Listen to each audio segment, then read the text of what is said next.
Can you make me co-host, please, Daryl?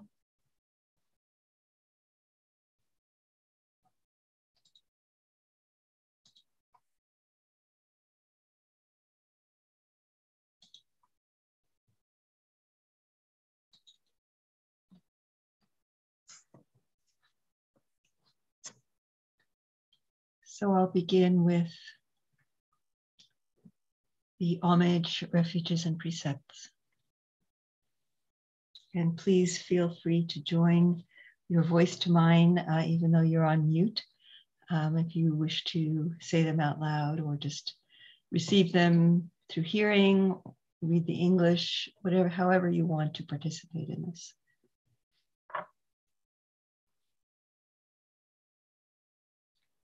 Namo tassa bhagavato arahato samma sambuddhassa. Namo tassa bhagavato arahato samma sambuddhassa. Namo tassa bhagavato arahato samma sambuddhassa. Buddhang saranang gacchami. Dhammang saranang gacchami. Sangham saranang gacchami. Dutiyampi buddhang saranang gacchami. Dutiyampi dhammang saranang gacchami. Dutiyampi sangham saranang gacchami.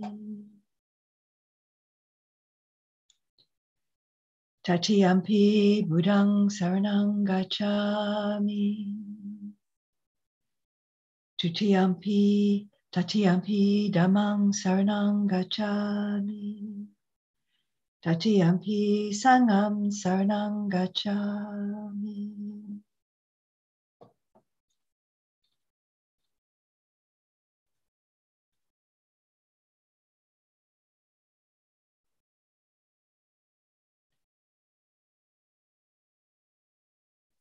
Hanatipata veramani sikapadam samadhiyami.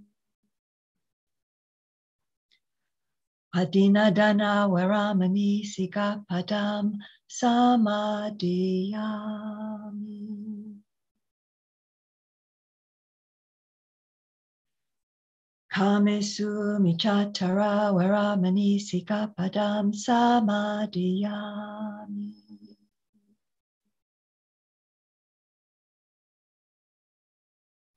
Musawada veramani sikapadam samadhiyami.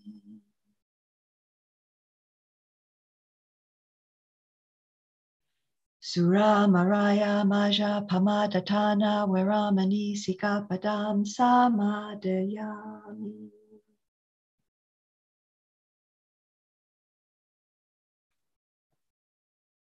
Sadhu, sadhu, sadhu. Anumodami.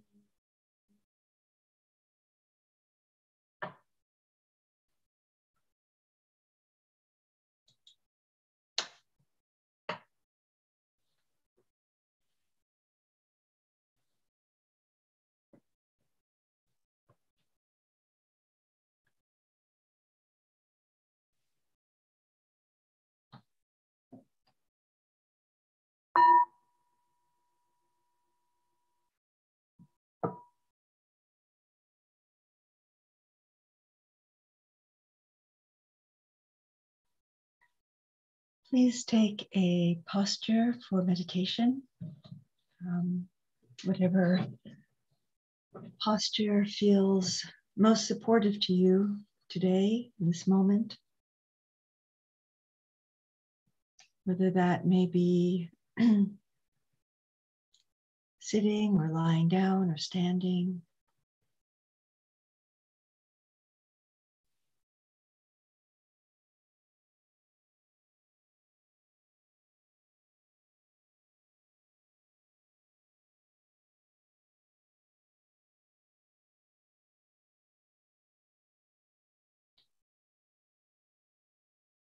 Feel the earth beneath you, holding you, supporting you.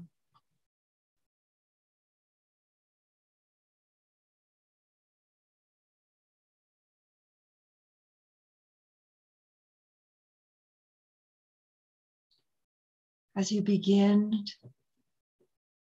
you might just take in, either visually if you have the computer on gallery view, or just opening your heart and mind to the awareness of this shared Sangha space, this gathering of friends committed to the practice, who have made the decision to join together, all of us, to support our own practice and to support one another. So there's a sense of community as we gather.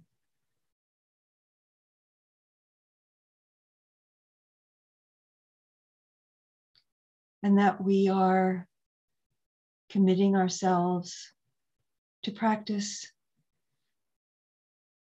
to liberate our hearts and minds from suffering, and for the benefit of these friends gathered here, and for the benefit of those in our circles of family and friends, community, and the widening circles which include all beings.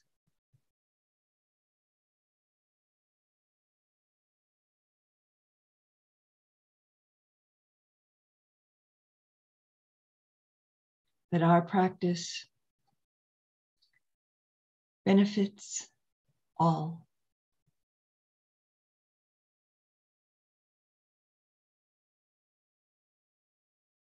And let's collect the attention in the breath and the body.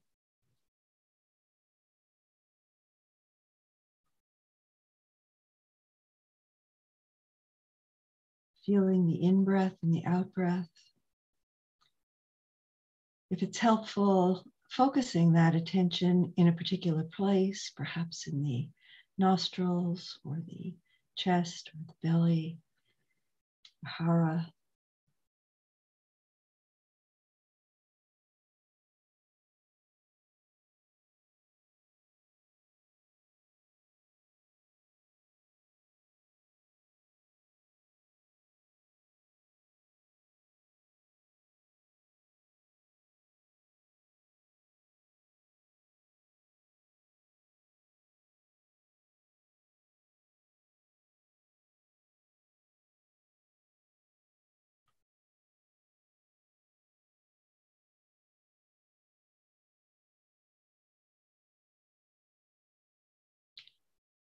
Gathering the attention as if kneading a bread, gathering up all the different parts, the disparate parts, the way that the mind goes off and jumps around past, future, all the patterns, just patiently, gently, persistently gathering around the breath, feeling the breath and coming back to the body,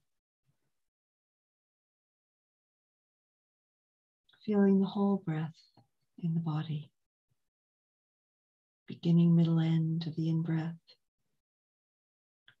the pause, the beginning, middle, end of the out-breath, and the pause.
And this beginning again, gathering the attention, gathering the energy, collecting in the breath, in the body.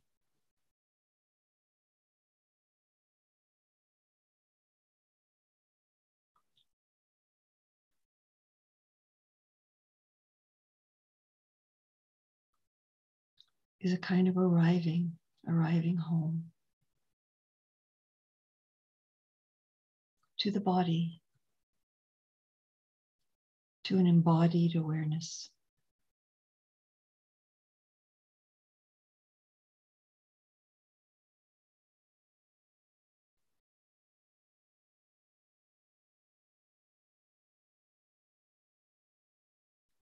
As the mind, the attention becomes more settled, less scattered, and that may be now, it may be later. I invite you to open up your attention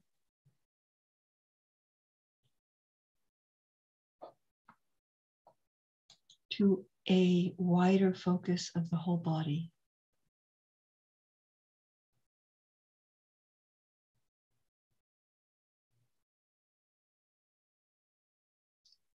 Feeling the whole body breathing. So if you've narrowed your focus to feeling the breath in the chest or in the just a bit below the navel, which is called the hara, energy center in the belly.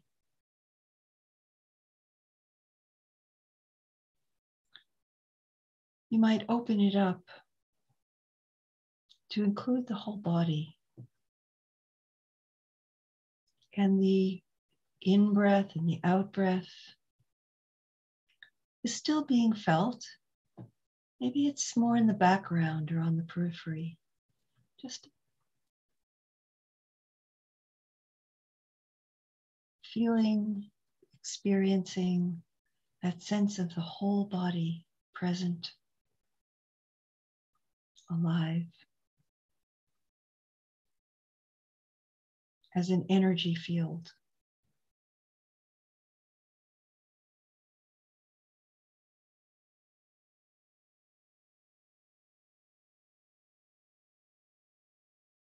And inhabiting that energy field of the body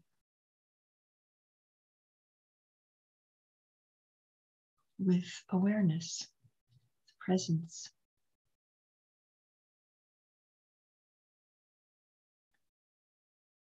In the Satipatthana Sutta, the Buddha says to be mindful of the body in the body.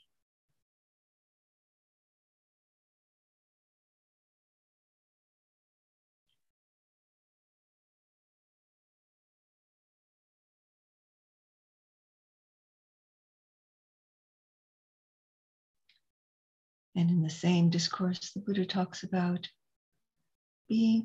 holding an awareness of this whole body, a sense of there is this body.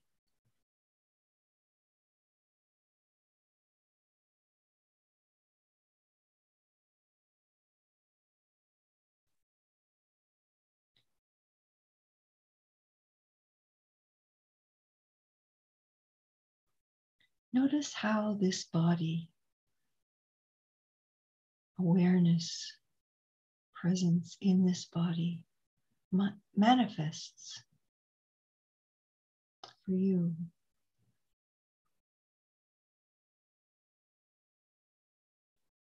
Explore the experience.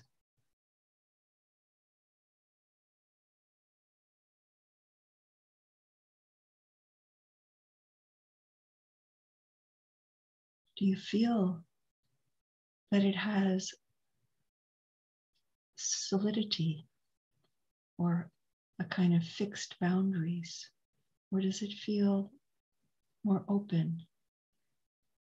Or something in between, maybe soft boundaries?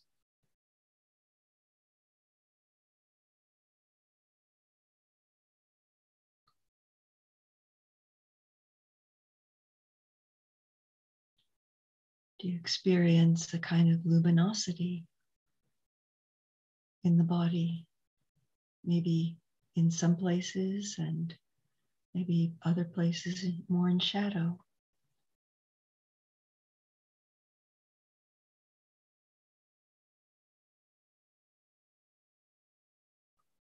Do you experience sensation in the body?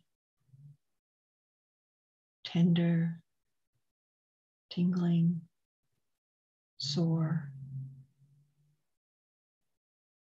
tight, expanding.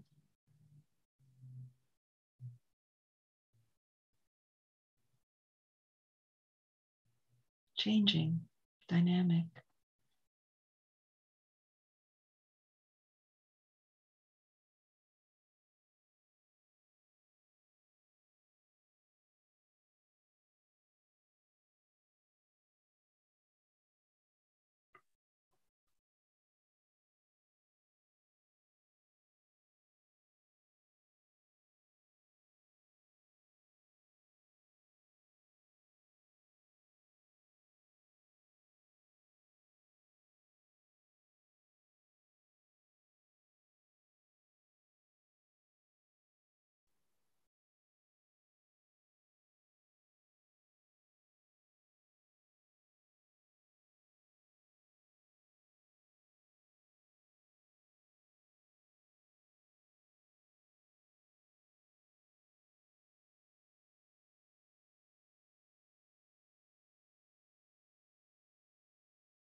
Breathing in and breathing out, feeling the whole body, feeling the whole body breathing.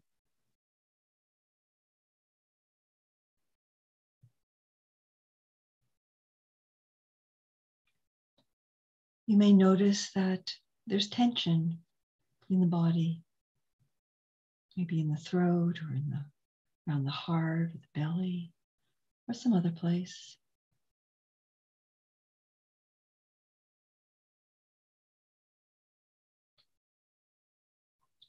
And gently inviting the body to relax, to let go of the holding, let go of the tension.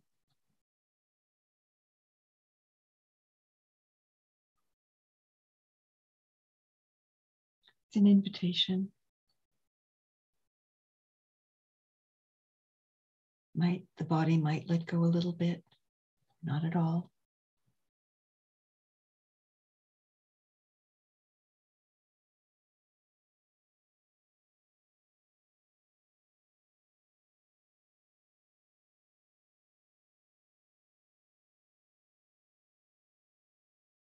Sometimes there are deep places of holding in the body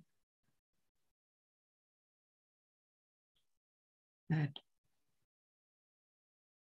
for much of our lives, all of our lives, maybe even before this life, who knows? There have been habits of certain patterns of holding. So it's an invitation to release.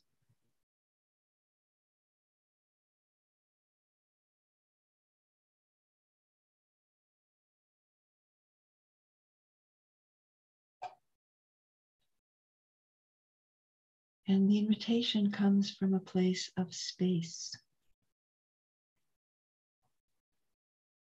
We don't home in on the tension and try to make it release, but we give it space. We give the whole body space to be alive, to feel, to know.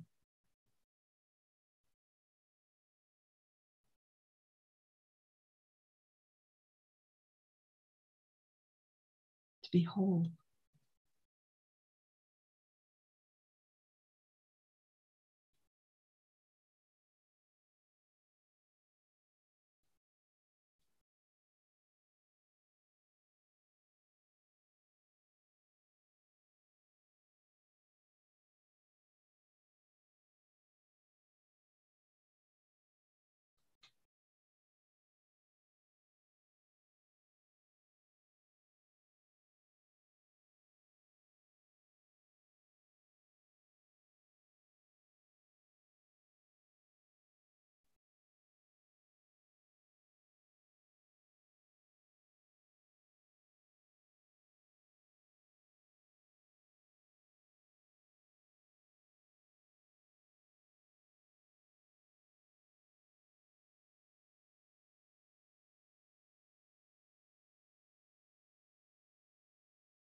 As the body settles and the mind and heart arrive more fully in the present moment,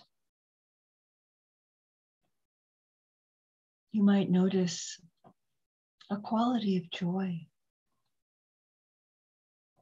a quality of gladness of the heart, contentment.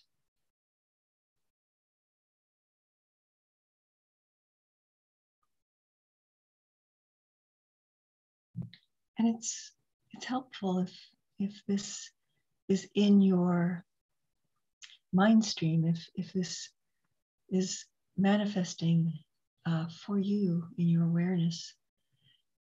It's really nourishing to our practice to notice the happiness, the joy that arises in our practice.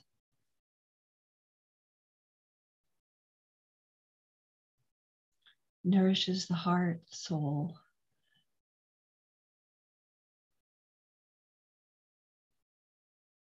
And we begin to understand that we have this source within us just by stopping and tuning in, coming home to ourselves.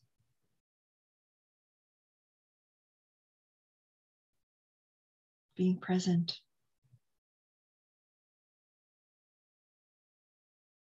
Being fully here in this moment. There's a joy in that, in the fullness, in the enoughness of this moment. The sufficiency.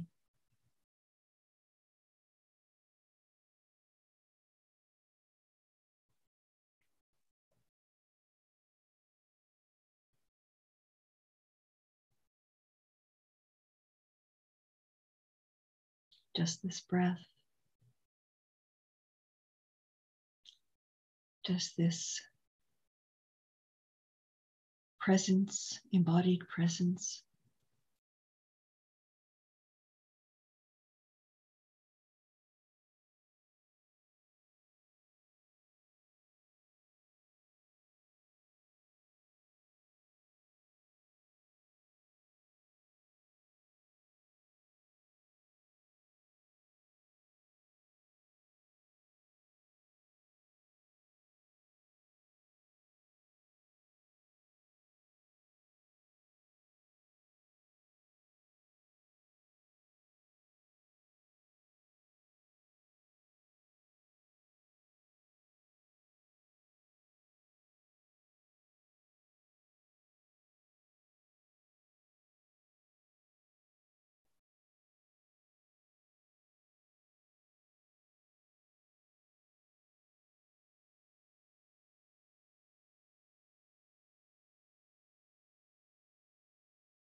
And always we can begin again if the mind gets caught up in a narrative or some fantasy or we get distracted by body sensation. You can always just begin again with the breath, feeling the breath, feeling the body.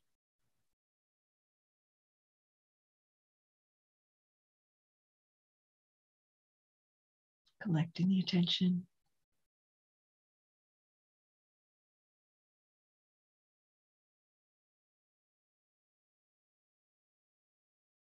With kindness, with compassion, with patience. There's nowhere to go. There's nothing to achieve. just being here, being at home in oneself.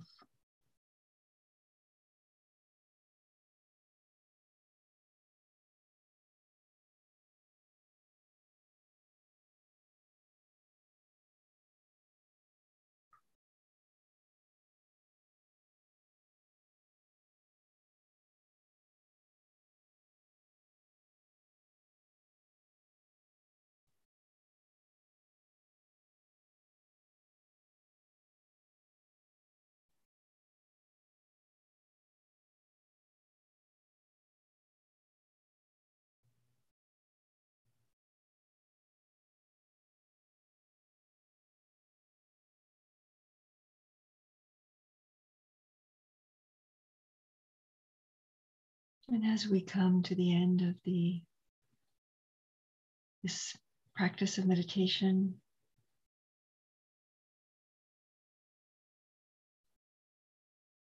I invite you to just come into a sense of the body, touch in and explore, inquire into the blessings received in this practice, the goodness of this practice.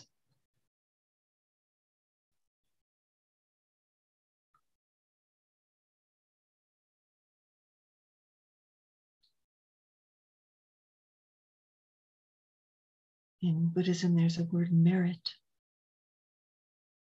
the virtue. Just bringing the attention back to the breath when the mind has gotten caught up in habitual kind of narrative. And seeing the impermanence, seeing through the selflessness of that narrative, that it's a habit of mind, letting it go. There's so much blessing in that. There's so much merit. And we can let that merit, that blessing, that goodness radiate outwards into the field of life that surrounds us. Radiate outwards to those who we are close to and those who live in our neighborhood, in our city, in our country, all the beings of the air, of the water, of the land.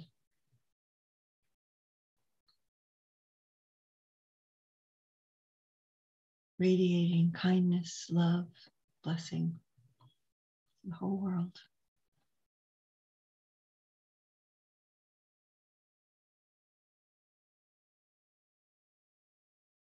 Just as that source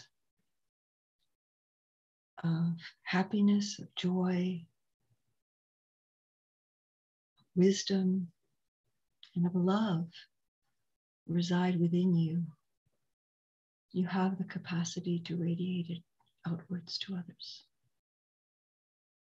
And trusting that and living into that.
So I'm going to take this next bit of time to talk about the precepts. So I'd like to post in the chat.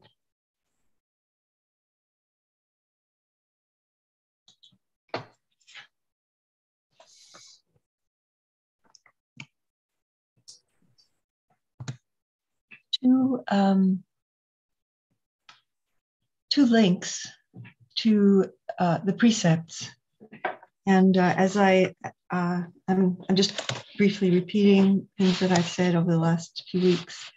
I'm drawing from 3 Buddhist traditions in teaching these precepts. So the early Buddhist teachings, and the Zen teachings. So there are many iterations of the Zen precepts according to the different lineages. And so I've just chosen the Zen peacemaker lineage because I'm familiar with it, and the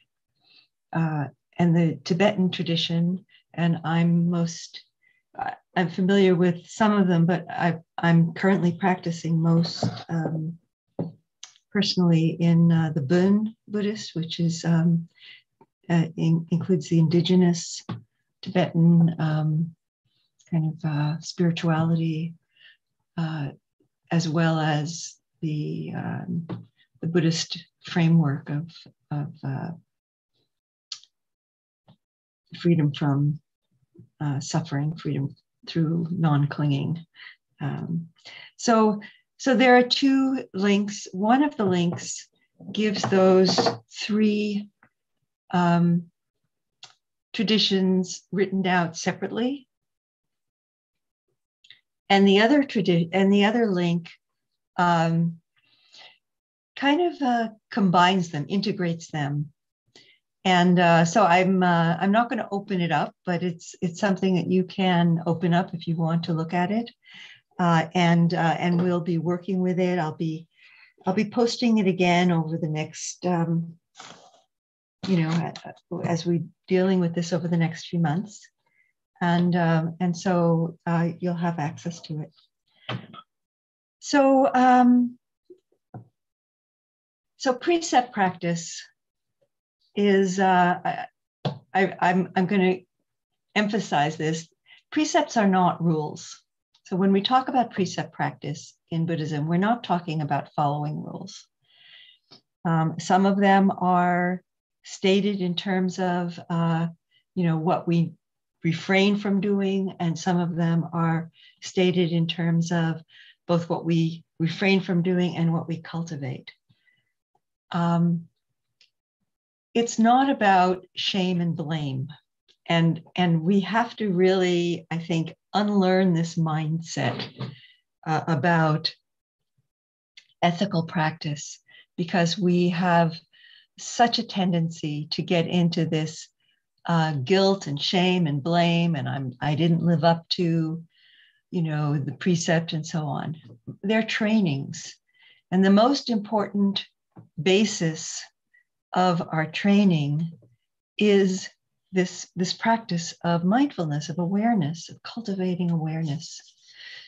And interestingly, in the Zen tradition, they always begin with the taking refuge. So the 3 jewels, Buddha, Dharma, and Sangha, and emphasizing how important that is in cultivating this deep practice of learning our interdependence, learning how we are connected to the whole web of life. It's a practice of realizing interdependence, making it real, making the reality, the truth that we are all co-arising, and we are profoundly part of a larger reality, is at the heart of precept practice.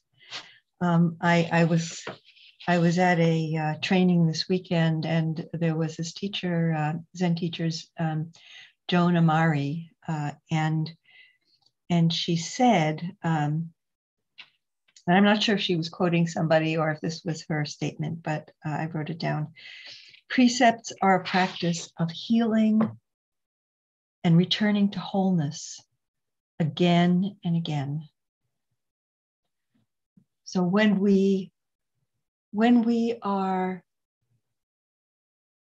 causing harm, when we're in some way taking life, and we're going to explore what that means when we're being untruthful or taking what's not offered, we are dividing ourselves. We're cutting ourselves off, first of all, from our deepest self. We're somehow hiding from our wisdom self. We're hiding from our innate wisdom. We're turning away. And we're also in dividing ourselves from the larger web of life of which we're a part.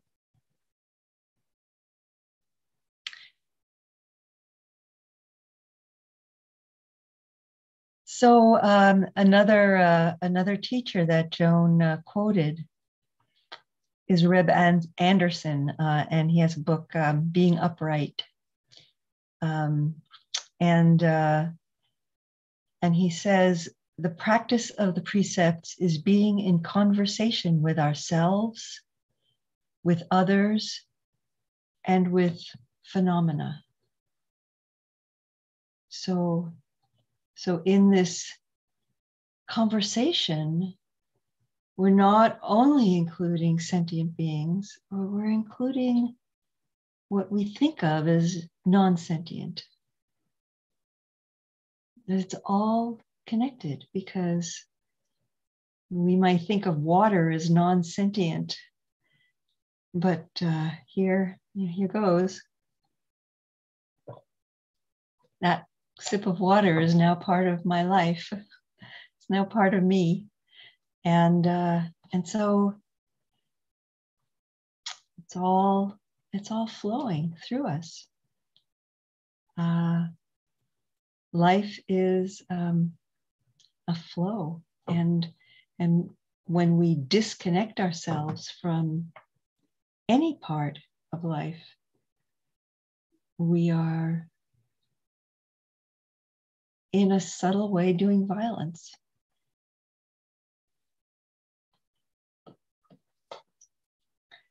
So these precepts are sometimes reflected on in terms of the precepts of body, speech, and mind, and we can see in the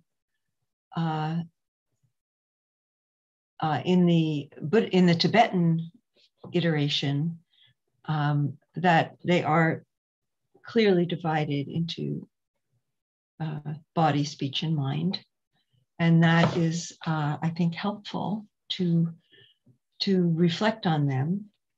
In the Zen tradition, they also divide them into body, speech, and mind, although not in the presentation as clearly as in the Tibetan. And in the early Buddhist, we can, all of the teachings I find that are spoken, that are put out in the other lineages, are in the early Buddhists, but they're more in the discourses. So we'll find these elaborations of what does it mean to follow the precept of not lying. We'll find that in discourses on right speech, on wise speech, and so on. So we can think of each precept in, going on a spectrum of body, speech, and mind. So how do I practice not taking life, not destroying life, and supporting life? How do I practice that, in body, in speech, and in mind? Are there ways that I can harm? There's the most obvious level of not taking life, not killing another being.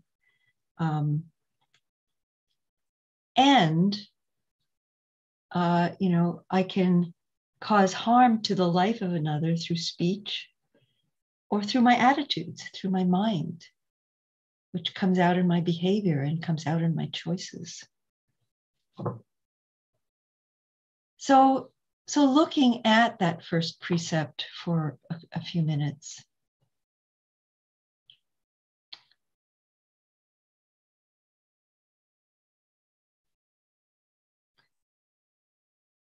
We inevitably take life. We can't live without harming life, just by walking down the street, by breathing the air, by driving a car.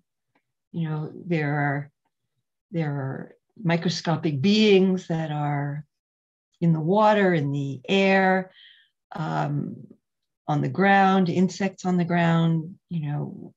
Even if we are vegan, we're still taking life in eating and in growing things. It's unavoidable. So when we talk about the precepts, when we're practicing the precepts, one of the things that Joan said in her talk was that we talk about becoming intimate with the precept. It's not that we are kind of in violation of it, but we're reflecting on it. We're bringing it into our heart. We're engaging into understanding more deeply. Insight into what drives us. I'd like to read a paragraph from this book that I'm referring to in the Waking Up to What You Do by Diane Ishin Rossetto. So I'll put that in the chat at the end. A Zen practice for meeting every situation with intelligence and compassion. The idea here is not to cease taking any life at all, but to face squarely our intentions and allow ourselves to make sensible choices for each and every situation. In this way, we learn how to support and embrace all life. To take up the way of supporting life is to do the best we can to be open to and preserve life whenever possible, and to be clear and present in those times we cannot. I take this precept not as an injunction to never kill, but as a directive to become more directly aware and present to the unquestionable life force in all things, and why we intentionally or unintentionally ignore it or interrupt it.